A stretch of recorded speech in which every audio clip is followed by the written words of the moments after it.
Hello students. So today we have to consider a mobility of elements. So rather we have two types of element, either mobile elements and non-mobile elements or immobile elements. So here the mobile elements and non-mobile elements. So most importantly, why we are considering mobile elements and non-mobile elements, because their deficiencies, when mobile elements will go on deficiency and non-mobile elements will go on deficiency, so their deficiency symptoms will vary rather in older part and in younger part. आता ज्या वेळेला आपण mobile elements बघू, आता mobile elements आपण कोणाला म्हणणार तर कन्सिडर करा, ज्या वेळेला सॉइलमध्ये mineral concentration is above critical concentration, ज्या वेळेला सॉइलमध्ये mineral concentration is above critical concentration, त्यावेळेला सॉइलमधनं हे मिनरल ॲब्झॉर्ब करून जाणार ओल्डर पार्टमध्ये. आता हा जो पार्ट दिसतो तुम्हाला, हा दिसतो ओल्डर पार्ट, ओल्डर लीफ, आणि हे दिसतं तुम्हाला यंग लीफ. तर मग आता ज्या वेळेला सॉइलमध्ये हे मिनरल अवेलेबल असतील, कुठले मिनरल तर मोबाईल मिनरल्स, तर त्यावेळेला सॉइलमधनं हे मिनरल जाणार ओल्डर पार्टमध्ये. Is there. तर हे ज्या वेळेला ओल्डर पार्टमध्ये जाणार, तर या ओल्डर पार्टमध्ये या मिनरलचं कॉन्सन्ट्रेशन आता पाहिजे तेवढं राहणार किंवा अबोव क्रिटिकल कॉन्सन्ट्रेशन राहणार. आपण ज्याला म्हणू की जेवढं प्लांटला पाहिजे, रादर मॅक्रोन्यूट्रिएंट असेल तर तो 10 मिलीमोलपेक्षा जास्त असेल आणि मायक्रो असेल त्यावेळेला 10पेक्षा कमी असेल, पण प्लांटला पाहिजे तेवढं कॉन्सन्ट्रेशन असणार, और we consider above critical concentration असणार. मग आत्ता ज्या वेळेला हे मिनरल सॉइलमध्ये अवेलेबल आहे त्यावेळेला या मिनरलचं कॉन्सन्ट्रेशन तुमच्या ओल्डर पार्टमध्ये आलेलं आहे. पण ज्या वेळेला या मिनरलचं concentration or this mineral will be deficient in the soil, म्हणजे सॉइलमध्ये हा मिनरल प्लांटला जेवढा पाहिजे तेवढा जर अवेलेबल नसेल, तर इन दॅट केस मग अशा वेळेला या मिनरलची आवश्यकता आता ओल्डर पार्टला आहे का यंगर पार्टला आहे. कारण ओल्डर पार्टमध्ये पहिलेच जेव्हा अवेलेबल होतं त्यावेळेला भरपूर आलेलं आहे. मग आता हा यंगर पार्ट आहे, हा डेव्हलप होतो, मग या यंगर पार्टला आता मिनरलची आवश्यकता राहणार. मग हा यंगर पार्ट मिनरल कुठनं मिळवणार, तर आता सॉइलमध्ये मिनरल्स नाही आहेत, सॉइलमधलं मिनरल कॉन्सन्ट्रेशन हे डेफिशियंट झालं आहे. मग अशा वेळेला या ओल्डर पार्टमधनं हे मिनरल जाणार यंगर पार्टमध्ये, म्हणजे हे मिनरल्स मोबाईल होणार, प्लांट बॉडीमध्येच यांची मोबिलिटी दिसणार. कुठनं कुठं तर from older part to the younger part. म्हणजे ओल्डर पार्टनं जे आधी ज्या वेळेला सॉइलमध्ये हे मिनरल आवश्यक होते, अवेलेबल होते, तर ते मिनरल जे ओल्डर पार्टमध्ये अवेलेबल झाले, आता ज्या वेळेला सॉइलमध्ये या मिनरलचं कॉन्सन्ट्रेशन डेफिशियंट आहे त्यावेळेला यंगर पार्टला जे मिनरल आवश्यक लागणार ते mineral from that mineral will be uptaken from older part. म्हणजे ऑलरेडी ज्याच्याकडे होतं मिनरल इन ॲम्पल कॉन्सन्ट्रेशन, तर त्याच्याकडनं आता गेलं कोणाला तर यंगर पार्टला. म्हणजे मिनरल्स हे प्लांट बॉडीमध्ये from older part to the younger part move झाले. आता या यंगर पार्टला जेवढं पाहिजे तेवढं यानं घेतलं. आता हे म्हणजे मोबिलिटी कुठनं कुठं झाली तर from older part to the younger part. म्हणजे minerals has been moved from older part to the younger part within a plant body.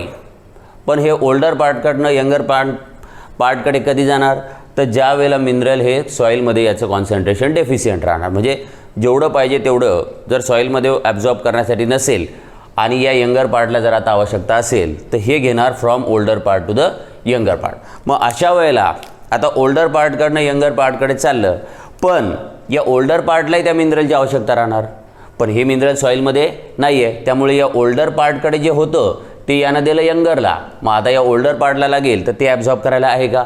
मग मोबाईल मिनरल ज्या वेळेला असतील, मोबाईल मिनरल जेव्हा तुमचे मिनरल्स हे मोबाईल असतील त्यावेळेला ते ओल्डर पार्टकडे जे ॲब्झॉर्ब मिनरल असतील तर that will get mobilize to the younger part.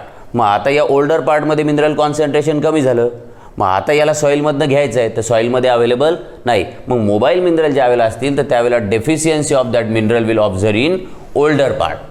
म्हणजे मोबाईल मिनरलची डेफिशियन्सी कोणामध्ये दिसणार तर ओल्डर पार्टमध्ये दिसणार, यंगर पार्टमध्ये दिसणार नाही.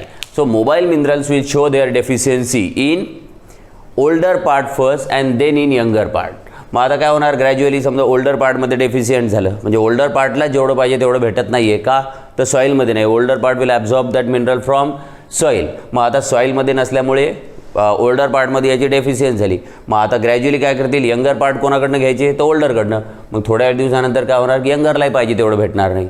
म्हणजे फर्स्ट मोबाईल मिनरलची डेफिशियन्सी ही पहिले कोणामध्ये दिसणार तर ओल्डर पार्टमध्ये. आणि ओल्डर पार्टमध्ये का दिसणार तर ओल्डरनं तर ऑलरेडी ॲब्झॉर्ब केलं होतं, पण ते गेलं कुठं तर ओल्डरनं ते मोबिलाइज केलं टू द यंगर पार्ट. मग या यंगरला दिल्यामुळे ओल्डरमधलं मिनरल खतम झाले आणि त्याच्यामुळे आता हा जेव्हा सॉईलमधनं ॲब्झॉर्ब करायला गेला सॉईलमध्ये नाही, म्हणजे डेफिशियन्सी कोणामध्ये दिसणार, the deficiency will be observed in older part. So mobile mineral will show their deficiency in older part. So most of mineral, rather your NPK, these are mobile minerals.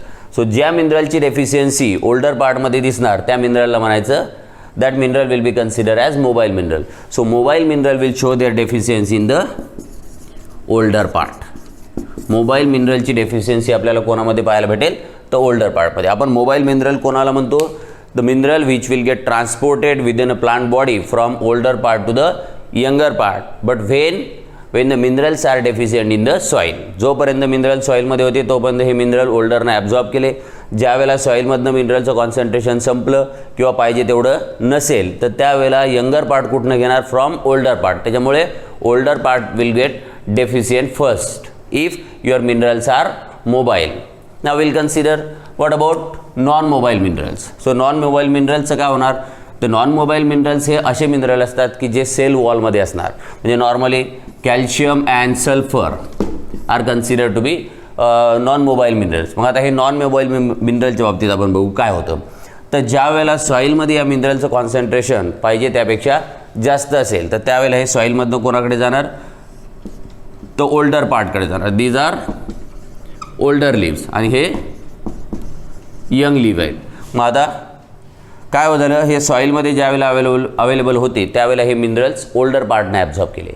आणि समजा आता सॉईलमध्ये या मिनरलचं कॉन्सन्ट्रेशन पाहिजे तेवढं नाही आहे किंवा जे क्रिटिकल कॉन्सन्ट्रेशनपेक्षा जास्त ॲब्झॉर्ब करायचं तेवढं नाही आहे. मग अशा वेळेला हे मिनरल तुमच्या यंगर पार्टला यांची गरज जास्त आहे. कारण काय, तर हे डेव्हलप होत आहेत. हा तर ऑलरेडी डेव्हलप झाला आहे पण हा फिजिओलॉजिकली डेव्हलप होत आहे. मग अशा वेळेला हे minerals from older part will get transported to the younger one. तर आता हे केव्हा ट्रान्सपोर्ट झाले असते, जर हे मिनरल मोबाईल असते तर. पण आता आपल्याकडे जे मिनरल आहेत ते नॉन मोबाईल आहेत. मग नॉन मोबाईल मिनरलमध्ये काय होणार, तर हे जे ट्रान्सपोर्टेशन राहणार from older part to the younger part हे होणार नाही. आणि जर मिनरल्स हे ओल्डर पार्टकडनं यंगर पार्टकडे जाणार नाही तर ऑलरेडी जेव्हा अवेलेबल होतं तर त्यावेळेला ओल्डर पार्टनं तर ॲब्झॉर्ब केलेलंच आहे. म्हणजे ओल्डर पार्टकडे पाहिजे तेवढं मिनरल आहे. आता हे मिनरल ओल्डर पार्टकडनं यंगरकडे जाणार का, ज्यावेळेला सॉईलमध्ये याचं कॉन्सन्ट्रेशन अवेलेबल नाही तर त्यावेळेला हे मिनरल ओल्डर पार्टकडनं यंगर पार्टकडे जाणार नाही. म्हणजे याची डेफिशियन्सी कोणामध्ये दिसणार, ओल्डरमध्ये दिसणार का यंगरमध्ये दिसणार. जेव्हा अवेलेबल आहे तेव्हा ओल्डरनं ॲब्झॉर्ब केलं आणि आता ज्यावेळेला अवेलेबल नाही आहे तर त्यावेळेला ओल्डरकडे ऑलरेडी कॉन्सन्ट्रेशन अवेलेबल आहे जेवढं पाहिजे तेवढं. पण यंगरला भेटेल का, तर यंगरला केव्हा भेटलं असतं, जर हे मिनरल मोबाईल असतं तर. पण आता हे मिनरल मोबाईल नाही त्याच्यामुळे या ठिकाणी याचं movement from older part to the younger part होणार नाही. म्हणजे नॉन मोबाईल मिनरल जेव्हा असतील तर त्याची डेफिशियन्सी तुम्हाला कोणामध्ये दिसणार. If minerals are non mobile in that case their deficiency will be observed in younger parts. So आपण बऱ्याच वेळेला मिनरल डेफिशियन्सीमध्ये पाहिलं की the deficiency will appear, chlorosis will first appear in the older part and then will move on to the older part and then move on to the younger part. पण हे कशावर depend आहे की कुठली deficiency पहिल्यांदा older पार्टमध्ये येणार आणि कुठली डेफिशियन्सी यंगर पार्टमध्ये येणार. तर that depends on the mobility of your mineral. Mineral जर मोबाईल असतील तर deficiency will observe in older part first आणि मिनरल जर नॉन मोबाईल असतील तर deficiency will observe in younger part first. का, तर ओल्डर पार्टकडनं यंगर पार्टकडे मिनरल जाणे ज्यावेळेला मिनरलचं सॉईलमध्ये कॉन्सन्ट्रेशन डेफिशियंट असेल तर त्यावेळेला mineral will transported from older part to the younger part. मग ओल्डरकडनं यंगरला गेले म्हणजे यंगरला पाहिजे तेवढं भेटलं, मग ओल्डरमधलं संपलं म्हणजे ओल्डरला सॉईलमधलं भेटणार नाही. मग अशा वेळेला डेफिशियन्सी येणार ओल्डर पार्टमध्ये. आणि जर आपलं मिनरल हे नॉन मोबाईल असेल, जर ते मूव्ह होत नसेल from older part to the younger part, मग त्यावेळेला त्याची डेफिशियन्सी पहिल्यांदा ऑब्झर्व होणार in younger part. So this is about a mobility of element. मोबिलिटीमध्ये तुमचा मिनरल हा प्लांट बॉडीमध्ये from one part to the another part transport केला जातो, त्याला आपण मोबिलिटी म्हणतो. मग मोबिलिटी कोणाकडे होणार, तर ओल्डर पार्टकडनं यंगर पार्टकडे. मग जे मिनरल्स ओल्डर पार्टकडनं यंगर पार्टकडे जाणार त्या मिनरलला म्हणायचं मोबाईल एलिमेंट आणि जे ओल्डरकडनं यंगरकडे जाणार नाहीत त्यांना म्हणायचं नॉन मोबाईल. तर नॉन मोबाईल मिनरलची डेफिशियन्सी कोणामध्ये दिसणार, तर यंगर पार्टमध्ये, आणि mobile element will show their deficiency in the older part. So see, will consider a toxicity of mineral. आता मिनरल आपल्यासाठी आवश्यक आहेत, पण मिनरल आपल्याला टॉक्झिसिटी पण कॉज करतात. आता आपल्याला एक गोष्ट माहीत आहे की कुठलीही गोष्ट आपल्या बॉडीमध्ये आवश्यक जरी असली तरी ती आवश्यक प्रमाणात घेणं फार आवश्यक आहे. त्यापेक्षा कमी किंवा त्यापेक्षा अधिक जर झाली असेल तर ती आपल्या बॉडीमध्ये सर्टन इम्पॅक्ट सोडते. तर सिमिलरली आपल्या मिनरलबद्दल आहे तसंच आहे. तर मिनरल टॉक्झिसिटी काय, तर ज्या वेळेला तुम्हाला तुमच्या बॉडीमध्ये म्हणजे मिनरलच्या टॉक्झिसिटीबद्दल आपण बोलू की सपोज कुठल्याही मिनरलचं कॉन्सन्ट्रेशन हे प्लांट बॉडीचं वेट, प्लांटचं ड्राय वेट जर 10% रिड्यूस करत असेल तर that concentration of particular mineral is consider as toxic concentration. म्हणजे कुठलाही मिनरल प्लांट बॉडीचं वेट हे 10% जर रिड्यूस करत असेल, 10% जर रिड्यूस करत असेल तर त्या मिनरलच्या त्या कॉन्सन्ट्रेशनला आपण म्हणणार toxic concentration of particular mineral. म्हणजे सपोज एखादा प्लांटचा ड्राय मास जर 100 kg असेल आणि त्यावेळेला एखादा पर्टिक्युलर मिनरल जर त्या प्लांट बॉडीमध्ये अवेलेबल नसेल किंवा तो पाहिजे त्यापेक्षा जास्त अवेलेबल असेल, मग अशा कंडिशनमध्ये प्लांट बॉडीचं वेट हे जर 10 kg कमी होत असेल, म्हणजे रादर 10% कमी होत असेल, तर ते जे आयोनिक कॉन्सन्ट्रेशन आहे त्या मिनरलचं, that ionic concentration of particular mineral is consider as a toxic for plant body. आता आपण मिनरल आवश्यक आहे म्हणतो, इसेन्शियल आहे. इसेन्शियल आहे मग त्यानं आपली आपलं ग्रोथ करायला पाहिजे का ग्रोथवरती इफेक्ट करायला पाहिजे.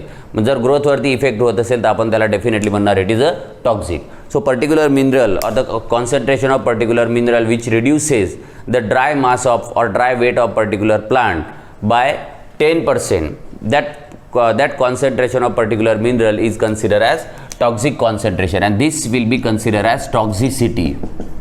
त्याला म्हणतो आपण टॉक्झिसिटी. मग ही झाली त्या मिनरलची टॉक्झिसिटी. मग आता मिनरलची टॉक्झिसिटी म्हणजे एक मिनरल जर टॉक्झिक झाला तर तो मिनरल स्वतः तर त्या प्लांट बॉडीवरती इम्पॅक्ट करतोच, पण तो टॉक्झिसिटीमध्ये काय करतो तर तो इतर मिनरलला त्याच्यामध्ये इन्व्हॉल्व करून घेतो. म्हणजे toxic concentration of one mineral may impact rather availability or rather absorption or rather particular mineral will go on deficiency because of its own toxic concentration. म्हणजे समजा आपल्याकडे एक्झाम्पल म्हणून कन्सिडर करू की मॅग्नीज जर टॉक्झिक कॉन्सन्ट्रेशनमध्ये प्लांट बॉडीमध्ये available असेल तर हा मॅग्नीज पाहिजे त्यापेक्षा जास्त अवेलेबल आहे, म्हणजे टॉक्झिक कॉन्सन्ट्रेशनमध्ये अवेलेबल आहे. तर मॅग्नीज हा कॉम्पीट करतो आयर्न आणि मॅग्नेशियमसोबत for absorption. Manganese will compete with iron and magnesium for absorption, आणि त्यामुळे काय होणार की डेफिनेटली हा ॲम्पल कॉन्सन्ट्रेशनमध्ये पाहिजे त्यापेक्षा जास्त कॉन्सन्ट्रेशनमध्ये आहे, म्हणून ही कॉम्पिटिशन हाच जिंकणार आणि आयर्न आणि मॅग्नेशियमचं ॲब्झॉर्प्शन पाहिजे तेवढ्या प्रमाणात होणार नाही. म्हणजे आयर्न आणि मॅग्नेशियमची तुमच्या बॉडीमध्ये दिसणार डेफिशियन्सी, प्लांट बॉडीमध्ये याची डेफिशियन्सी दिसतात. आता आयर्न आणि मॅग्नेशियम सॉईलमध्ये अवेलेबल आहेत तरी पण यांची डेफिशियन्सी कोणामुळे दिसते, तर यांची डेफिशियन्सी दिसते because of absorptive competition with manganese. मग मॅग्नीजनं यांच्यासोबत मॅग्नीज हा कॉम्पीट करणार फॉर ॲब्झॉर्प्शन, आणि अशा वेळेला मॅग्नीजच जास्त ॲब्झॉर्ब होणार आणि त्यामुळे या दोघांचं प्लांट बॉडीमध्ये डेफिशियन्सी दिसणार. म्हणजे या दोघांची डेफिशियन्सी हे सॉईलमध्ये अवेलेबल नाही त्यामुळे दिसली का मॅग्नेशियमचं कॉन्सन्ट्रेशन जास्त आहे त्यामुळे दिसली. तर डेफिनेटली मॅग्नेशियमचं कॉन्सन्ट्रेशन जास्त आहे म्हणून या दोघांना ॲब्झॉर्ब होऊ दिलं नाही यानं, कारण यानं कम्पीट केलं. बाइंडिंग सेंटर जे ॲब्झॉर्प्टिव्ह बाइंडिंग सेंटर आहेत त्यांना आधी जाऊन हा बाइंड झाला, त्याच्यामुळे हे दोघं ॲब्झॉर्ब होणार नाही. म्हणजे हे दोघं सॉईलमध्ये असूनही आपल्याला यांची डेफिशियन्सी दिसणार. म्हणजे toxicity of one mineral may cause a deficiency of other mineral. मग आता या ठिकाणी हा टॉक्झिक झाला पण यानं या दोघांना डेफिशियंट केलं. पण तिसरी गोष्ट याच्यामध्ये आणखी की हा जो मॅग्नीज आहे तर हा मॅग्नीज कॅल्शियमचं ट्रान्सलोकेशन प्लांट बॉडीमध्ये अफेक्ट करतो. म्हणजे जो ॲब्झॉर्ब केलेला आहे कॅल्शियम आहे तर तो particularly root tip, shoot tip, ज्या ठिकाणी यंगर पार्ट आहेत, मेरिस्टेमॅटिक पार्ट आहेत, त्या पार्टपर्यंत याचं ट्रान्सलोकेशन होऊ देत नाही. कोणाचं? कॅल्शियमचं. कोण होऊ देणार नाही? तर मॅग्नेशियम. आता मॅग्नेशियमचं कॉन्सन्ट्रेशन प्लांट बॉडीमध्ये पाहिजे तेवढं जर असतं तर हा याचं ट्रान्सलोकेशन हॅम्पर करू शकला नसता, पण याचं कॉन्सन्ट्रेशन प्लांट बॉडीमध्ये पाहिजे त्यापेक्षा जास्त आहे आणि त्यामुळे हा मॅग्नीज आता काय करतो तर कॅल्शियमचं ट्रान्सलोकेशन होऊ देत नाही. आणि जर कॅल्शियमचं ट्रान्सलोकेशन होत नाहीत तर कॅल्शियम हा यंगर पार्ट म्हणजे मेरिस्टेमॅटिक पार्ट ज्या ठिकाणी न्यू सेल तयार होतात तर त्यापर्यंत पोहोचणार नाही. म्हणजे मग कॅल्शियमची पण काय झाली आपल्या बॉडीमध्ये डेफिशियन्सी झाली. कोणामुळे? तर मॅग्नीजमुळे.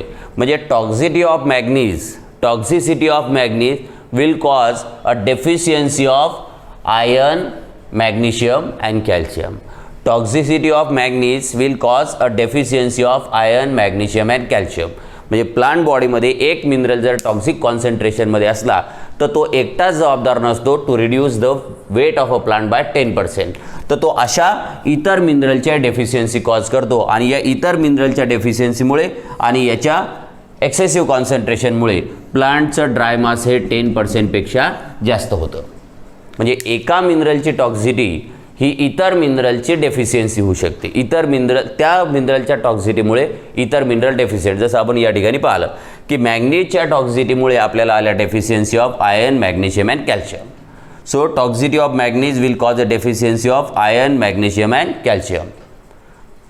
सो मिनरल आपल्याला ज्या प्रमाणात पाहिजे ते तर आवश्यक आहेतच, पण ते जर समजा त्याच्यापेक्षा क्रिटिकल कॉन्सन्ट्रेशनपेक्षा अबोव झाले किंवा प्लांट बॉडीला लागतात त्यापेक्षा जास्त झाले तर त्यावेळेला ते मिनरल आपल्यासाठी टॉक्सिक पण होऊ शकतात. आणि हे टॉक्झिटी आपण केव्हा म्हणणार? जर मिनरलचं वेट हे 10%पेक्षा जास्त रिड्यूस होत असेल तर then we consider that concentration of particular mineral as a toxic concentration. मग या ठिकाणी एका मिनरलची टॉक्झिटी ही आपल्या इतर मिनरलची डेफिशियन्सी कॉज करू शकते. म्हणजे मॅग्नीजची टॉक्झिटी आपल्याला आयर्न, मॅग्नेशियम अँड कॅल्शियम यांची डेफिशियन्सी इंड्यूस केली. म्हणजे हे तिघं डेफिशियंट आहेत सॉईलमध्ये अवेलेबल का नाही आहेत?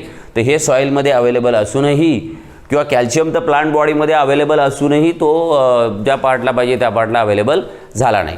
म्हणजे यांच्या डेफिशियन्सी कोणामुळे आल्या? तर या तिघांच्या डेफिशियन्सी आल्या मॅग्नीजमुळे. So this is all about a toxicity of a mineral.